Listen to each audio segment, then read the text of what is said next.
warahmatullahi wabarakatuh. Halo semuanya, bertemu kembali dengan saya Aryanti Lestari, NIM 222211101016, mahasiswa program studi profesi apoteker Universitas Jember. Oke, pada kesempatan kali ini saya akan membahas rangkuman kuliah tamu dari mata kuliah bisnis kefarmasian oleh apoteker Herlambang Indra SP SSI.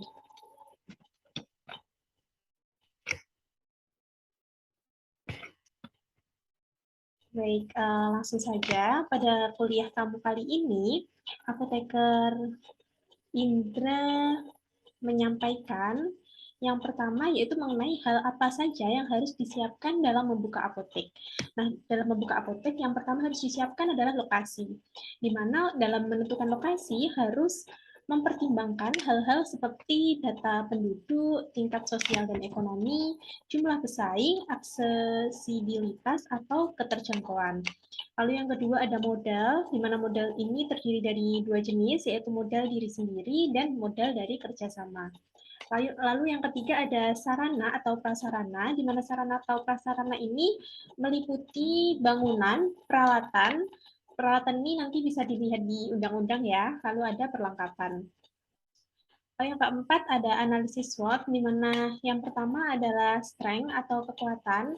Contohnya yaitu SDM yang berkompeten, lalu ada weakness atau kelemahan, contohnya yaitu modal yang digunakan kecil, lalu ada opportunities atau peluang, contohnya yaitu banyaknya penduduk, dan ada threats atau ancaman, contohnya adalah ada apotek-apotek lain yang dekat dengan apotek. Nah, berikut adalah analisis SWOT. Nah, untuk matriks SWOT sendiri ada beberapa strategi. Yang pertama yaitu strategi SO, di mana strategi SO ini memanfaatkan kekuatan untuk meraih peluang. Lalu ada strategi ST, di mana ST ini adalah strength dan traits, yaitu memanfaatkan kekuatan untuk menghindari atau menghadapi ancaman. Lalu ada strategi WO, weakness traits, yaitu meminimalkan kelemahan untuk memanfaatkan peluang. Lalu ada strategi WT atau weakness traits, yaitu untuk meminimalkan kelemahan untuk menghindari atau menghadapi ancaman. Nah, berikut adalah contoh analisis SWOT yang ada di apotek. Yang pertama yaitu mulai dari strength. Nah, apotek dengan konsep patient oriented yang berbasis layanan kefarmasian pharmaceutical care. Lalu ada apoteker XYZ menerapkan konsep pelayanan kefarmasian no pharmacist no service. Lalu ada letak apotek berada di pinggir jalan yang ramai dilalui arus kendaraan. Lalu ada mempunyai SDM yang berkompeten di bidangnya, kreatif, penuh inovasi, dan semangat kerja yang tinggi. Lalu ada apoteker yang selalu standby di apotek, siap memberikan layanan terbaiknya dan konsultasi seputar obat dan kesehatan. Lalu ada pelayanan cepat dengan konsep untuk obat racikan maksimal 20 menit. Lalu ada harga bersaing dengan apotek lain dan disesuaikan dengan tingkat perekonomian warga sehingga dapat terjangkau. Lalu apotek yang bersih dan nyaman disertai dengan TV, toilet, ruang tunggu, dan parkir yang luas. Lalu berikut adalah contoh dari weakness atau kelemahan. Yang pertama yaitu merupakan apotek baru yang belum dikenal oleh masyarakat dan belum mempunyai langganan yang loyal. Lalu yang kedua ada merupakan apotek swasta yang berdiri sendiri dan bukan suatu apotek jaringan. Nah, apotek jaringan ini biasanya lebih mudah untuk membuka apotek baru seperti contohnya adalah Kimia Farma, ada apotek Century, dan ada apotek K24 yang merupakan contoh dari apotek jaringan. Lalu yang ketiga ada kesadaran masyarakat untuk membeli obat di apotek masih rendah. Nah, untuk opportunity-nya sendiri atau peluangnya, yang pertama yaitu jumlah penduduk di sekitar apotek cukup padat, sehingga menjadi sumber pelanggan apotek yang potensial. Lalu ada penduduk dengan latar belakang sosial yang beragam, sangat memungkinkan untuk menjadi pelanggan. Lalu ada penduduk golongan geriatri cukup banyak, dengan permasalahan penyakit-penyakit degeneratif. Yang terakhir yaitu ada threats atau ancaman. Contohnya yaitu apotek, misalnya ada apotek ABC yang letaknya strategis dekat dengan area pertokoan yang ramai. Area parkir cukup luas dan gratis, menyediakan konseling pasien melalui langsung maupun melalui telepon. Ada lagi yaitu contohnya apotek DEF yang dekat dengan apotek kita, memiliki beberapa dokter praktek, seperti contohnya yaitu dokter umum dan dokter gigi. Lalu ada lagi apotek online, di mana apotek tersebut beroperasi secara online. Lalu ada juga ancaman dari swalayan yang menyediakan produk atau komoditas serupa dengan yang ada di apotek kita. Nah, berikut adalah istilah-istilah penting yang perlu diingat ketika akan mendirikan apotek. Yang pertama ada break even point atau biasanya disingkat dengan BEP. Nah, BEP ini merupakan titik impas di mana laba yang dihasilkan memiliki nilai yang sama dengan nilai yang dibutuhkan untuk proses produksi atau biaya. Nah, dapat dikatakan titik impas adalah kondisi di mana jumlah keseluruhan pendapatan sama dengan jumlah keseluruhan pengeluaran dalam setiap produksi barang atau jasa. Nah, pada posisi ini laba akan bernilai nol mutlak atau tidak untung dan juga tidak rugi. Lalu yang kedua ada pengertian dari payback period atau disingkat menjadi PP, merupakan periode pembelian modal adalah jangka waktu yang diperlukan untuk mengembalikan nilai investasi yang telah dikeluarkan, menunjukkan kapan modal kembali didapat dari laba bersih yang dihasilkan. Lalu ada return on investment atau disingkat dengan ROI, ini merupakan perbandingan antara laba bersih atau keuntungan dikurangi biaya dan pajak dengan total investasi atau modal yang dikeluarkan atau ditanam.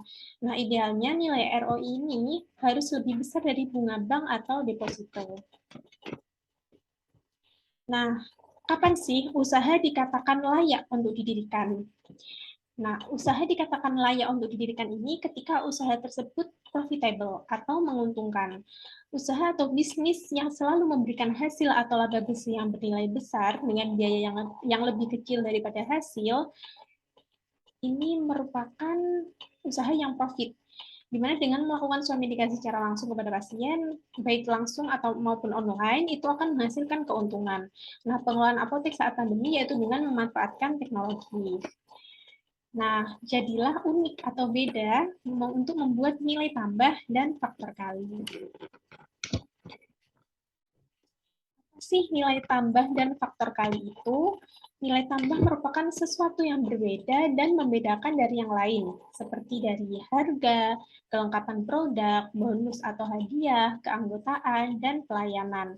Lalu, untuk faktor kali sendiri merupakan sesuatu yang dapat membantu menginformasikan nilai tambah kita kepada masyarakat, yaitu seperti keluarga, teman, karyawan, pelanggan, ataupun konsumen.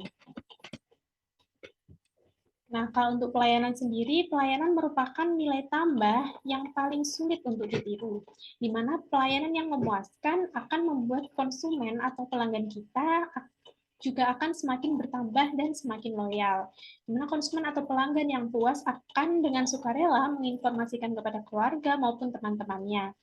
Nah, ketika kita melakukan somedikasi atau pelayanan kepada pasien, kita harus memperhatikan bagaimana cara kita dalam melayani pelanggan saat sebelum dan sesudah pelanggan menerima pelayanan kita. Berikut adalah pengelolaan pelanggan atau Customer Relationship Management atau disingkat dengan CRM. Yang pertama itu ada database pelanggan, lalu ada pengelolaan, lalu ada manual dan aplikasi, lalu akan menghasilkan profit yang meningkat. Nah, berikut adalah tips atau cara membuka apotek di daerah pedesaan atau tempat yang masih belum ada apotek agar tetap profitable. Yang pertama yaitu yakin untuk memulai usaha.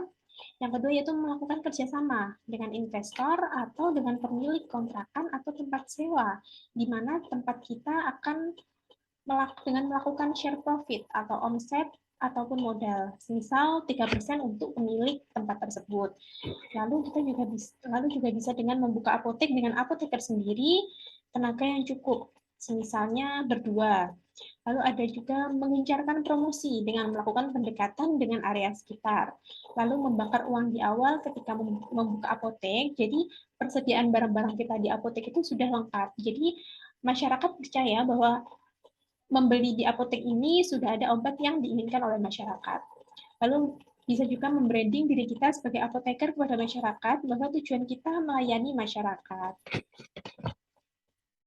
Nah, sekian untuk pesan yang dapat disampaikan pada kuliah tamu apoteker Indra, yaitu jadilah apoteker yang memiliki integritas dan komitmen yang tinggi.